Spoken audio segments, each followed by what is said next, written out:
sets of minutes. All in favor signify by saying aye. Aye. Opposed, no. Motion carries. Item 4 is adoption of the agenda. James or Mike, do you have any changes to the agenda items? Okay. Move the agenda. Second. Motion and second to approve the agenda as printed. All in favor signify by saying aye. Aye. Opposed, no. Motion carries. Under visitors to be heard, excuse me, addressing the council, persons addressing the council shall use the microphone at the podium. Please raise your hand to be recognized. Go to the podium and state your name and address. For items that are not on the agenda, members of the public may speak under visitors to be heard on any topic not on the agenda. Remarks are limited to 5 minutes, and no decision will be made at this time. For agenda items, public testimony will be taken at the beginning of each agenda item after the subject has been announced by the mayor and explained by staff. Any citizen who wishes may speak one time for 5 minutes on each agenda item. Public testimony will then be closed, and the topic will be given to the governing body for possible action. At this point, only city council members and staff may discuss the current agenda item unless a council member moves to allow another person to speak and there's unanimous consent from the council. Questions from council members, however, may be directed to staff or a member of the public through the presiding officer at any time. At this point, is there anyone in the audience that has an item that they wish to bring up that's not on the agenda? Okay. How about council? Anyone on the council have an item they wish to bring up that's not on the agenda? Okay, then we'll move to public hearings. Item 6A, street lights along West Main Street, which is property west of Stanford Street. And Shane, please. Thank you. Back in 2017, staff received a request for the street lighting out on West Main Street, as you said, west of Stanford Street. The petition at that time was drawn up and distributed to the requesting party. Fast forward to 2019, and we received that petition with all of the needed signatures for that improvement. You guys will remember back at September 16th meeting, you will approved the resolution of necessity and a notice of hearing setting the public meeting for tonight's meeting for that adoption for the resolution. The property owners were notified by mail, and a notice of the hearing was published in the Plain Talk on October 11th. Following the completion of the project, the city hired contractor. The city council will adopt a resolution that approves the special assessment roll with any added adjustments to those amounts. The city has not budgeted for this improvement, which we do anticipate to finish in 2020.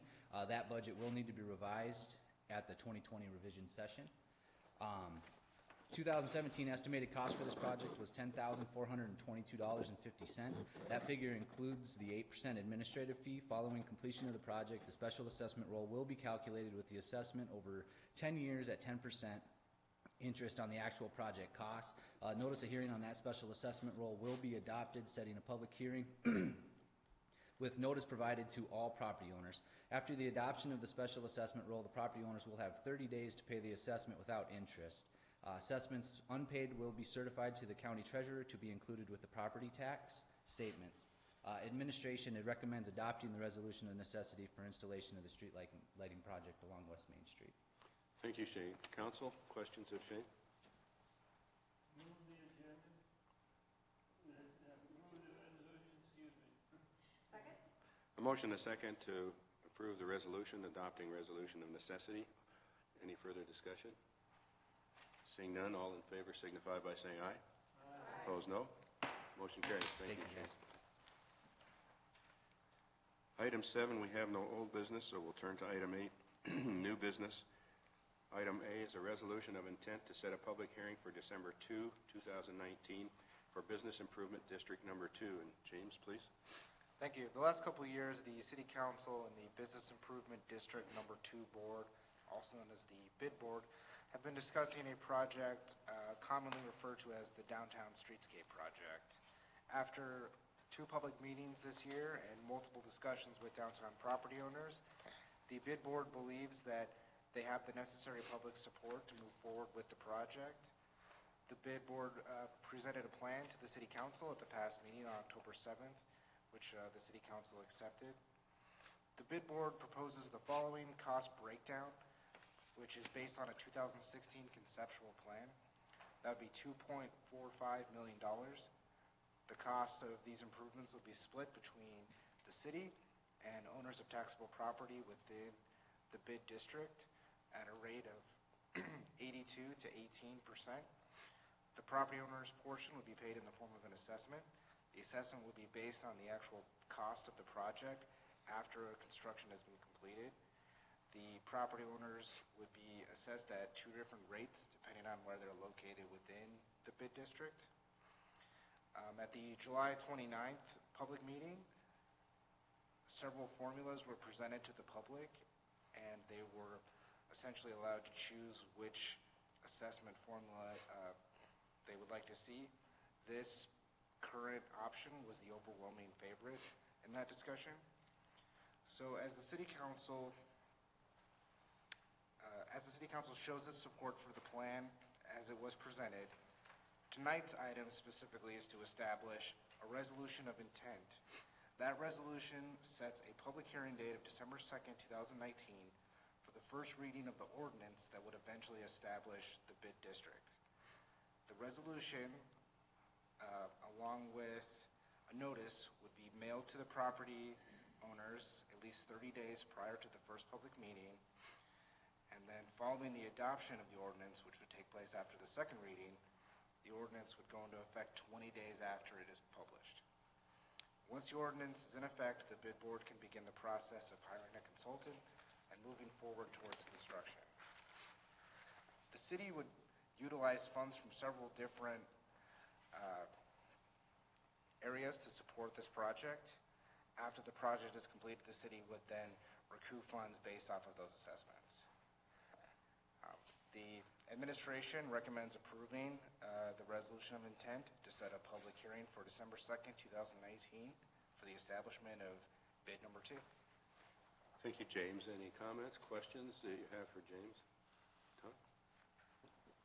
Could you remind us how we decide on the split of the rate, how did we decide on 82 and 18, the 400 and some thousand versus 2 million? Sure, so that's typical of a lot of federal grants that we receive. Yeah. 82% of the money is paid by the federal government, with us matching between 18 and 20%. Quite often 80 and 20. Yeah, so we used a similar formula, just a little less. Okay. Other comments, discussion? Thanks. Questions? Pleasure of the council? Second. A motion and a second to approve the resolution. All in favor signify by saying aye. Aye. Opposed, no. Motion carries. Thank you, James.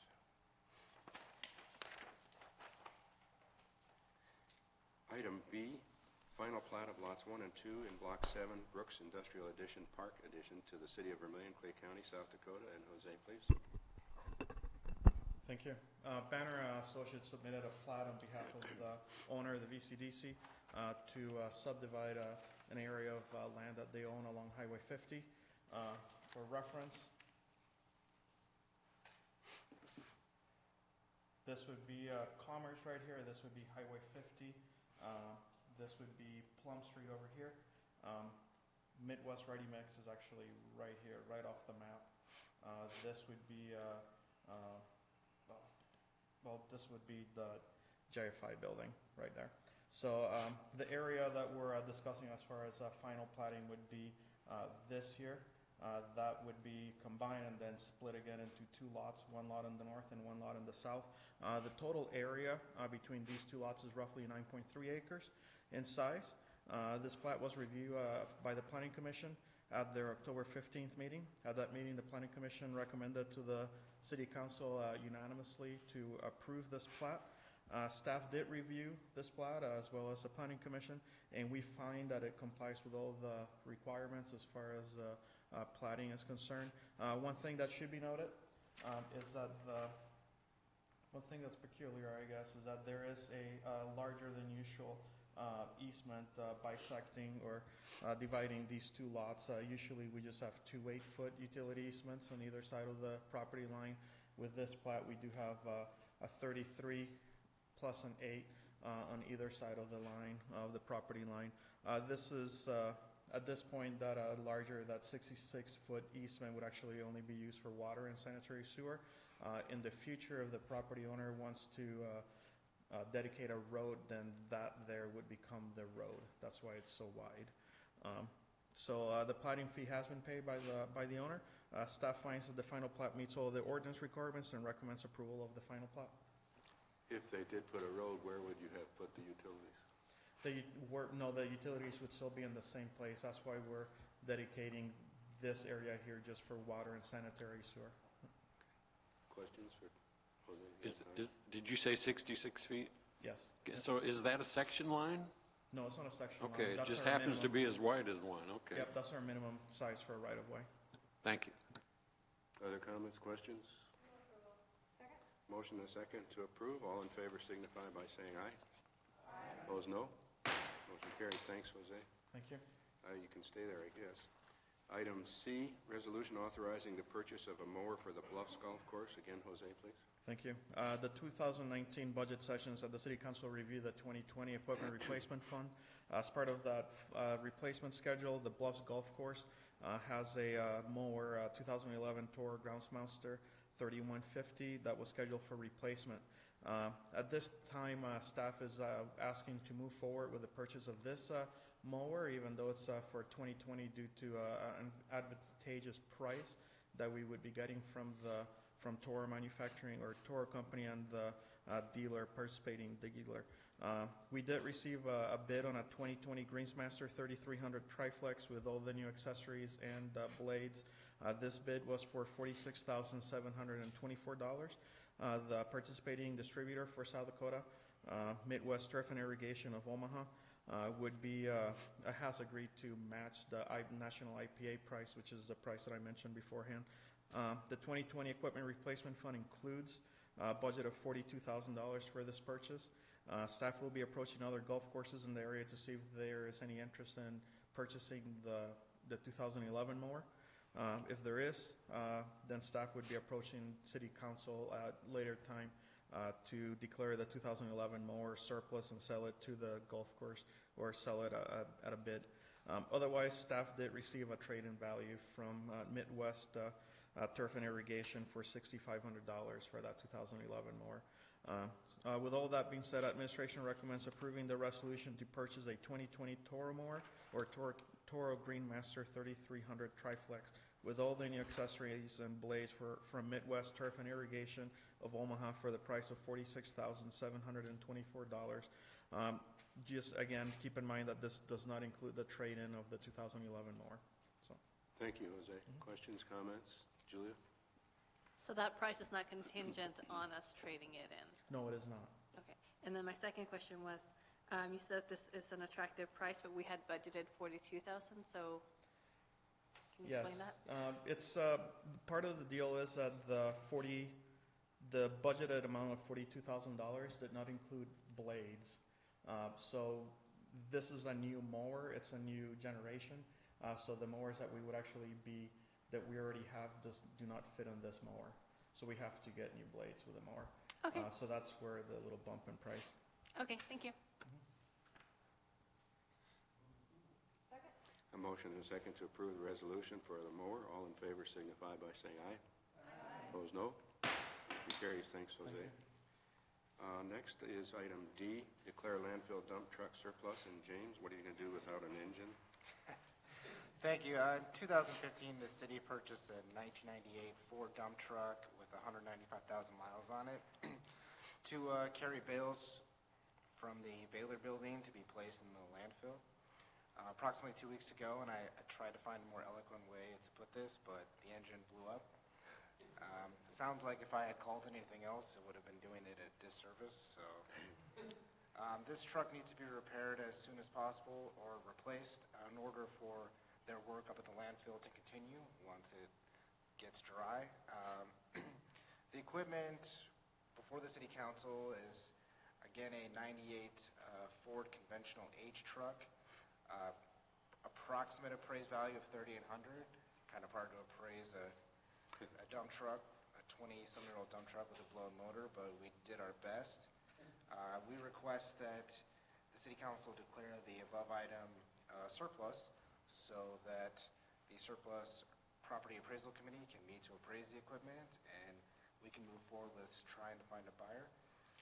We've researched the difference between purchasing a different truck, and I found that we could do so for about $20,000 while rebuilding the motor, and this truck in front of us would be approximately $30,000. So we agree that perhaps we should just try to get what we can and out of somebody looking for some parts.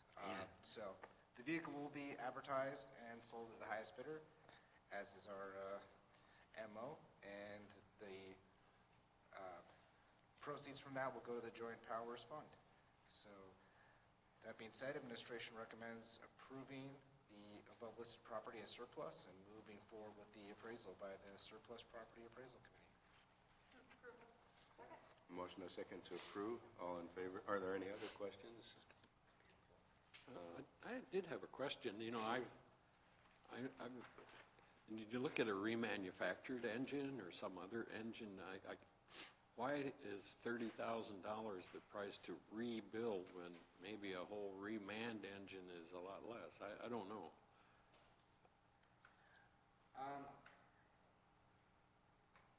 Pull it toward you. Pull it toward you. There you go. So I'm not entirely sure what the conversation was with the mechanic. I wish Tim from Landfill was here to answer that question.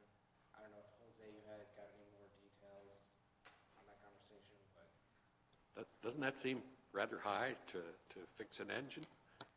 I guess I'm not exactly sure if it does or not, but I guess similar to what James said, I wish Tim was here. From my understanding is that Tim did look at several options before buying a truck, and he thinks that this would be the best option, I guess, as far as financially speaking.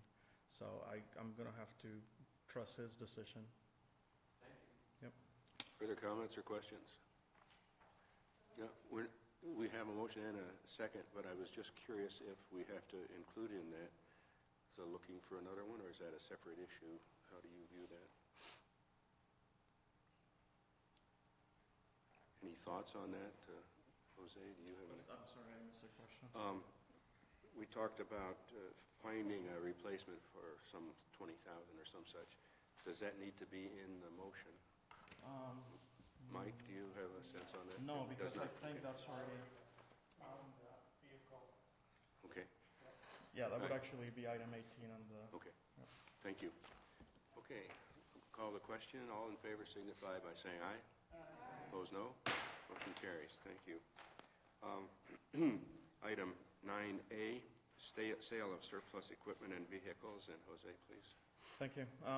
All of the vehicles been sold through the sealed bids were either replaced during the 2019 year or were scheduled for retirement from the city fleet.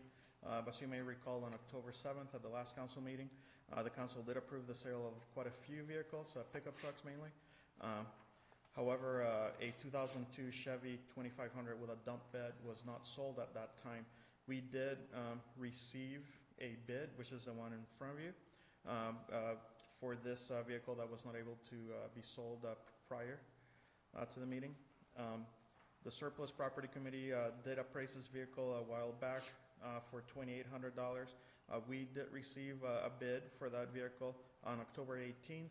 The bid was from Benson Lawn Care out of Maskell, Nebraska, for $2,520, which is 90% required for the 90% of the appraised value, which is what's required. The revenue from the sale would be placed in the Equipment Replacement Fund. With all that being said, administration recommends awarding the sale of the 2002 Chevy 2500 with a dump bed to Benson Lawn Care for $2,520. Thanks, Jose. Comments, questions? Motion to second to approve the sale of the surplus equipment. All in favor signify by saying aye. Aye. Opposed, no. Motion carries. Thanks, Thank Jose. you. City manager report, do you have anything that you want to? I do.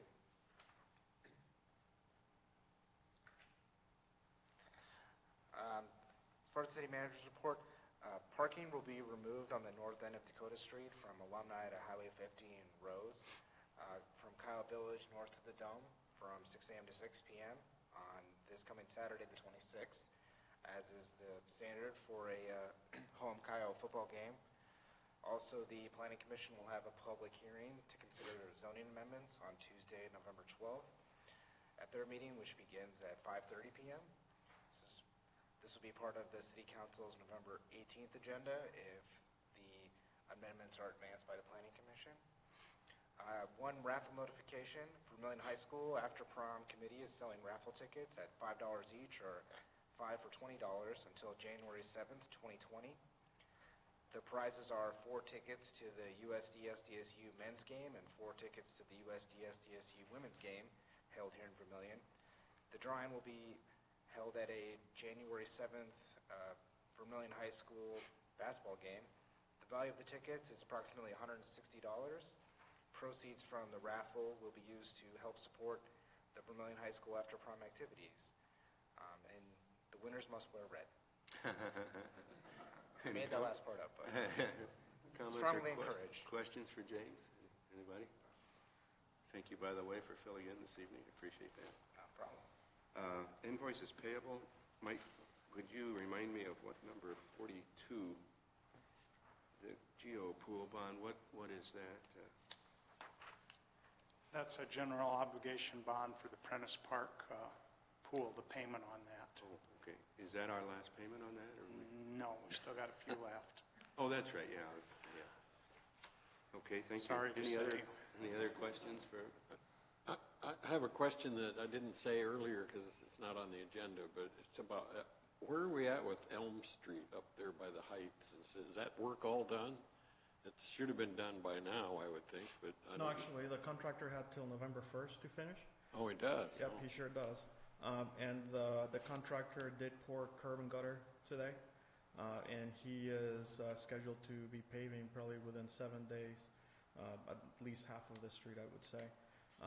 But he's cutting it kind of short. He's had some weather days, believe it or not. So, but yeah. Well, climate might be changing or something, I don't know.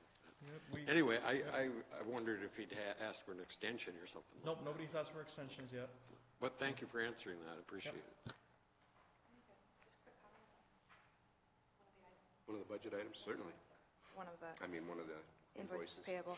I just wanted to bring everyone's attention to number 44, which is the Roundup program for the Vermillion Area Community Foundation. Some people don't realize that this is an option that all of our utility customers have, that you can have your utility bill rounded up to the next dollar, and then that goes back into the Vermillion Area Community Foundation. So if you're not currently taking advantage of that program, I would strongly encourage you to. It's just it's always under $1 a month, but obviously it really adds up. Thank you. Any other questions on the bills? I'd like to move on item 1. Second? Motion and a second to pay Rich. All in favor signify by saying aye. Aye. Opposed, no. Rich, you'll get you. You want to do the rest of them now? Move the rest of the bills. Second? Motion and a second to pay the rest of our bills. All in favor signify by saying aye. Aye. Opposed, no. Motion carries. We have no consensus agenda tonight, so Steve? Motion and a second to adjourn. All in favor signify by saying aye. Opposed, no. We are adjourned. Thank you.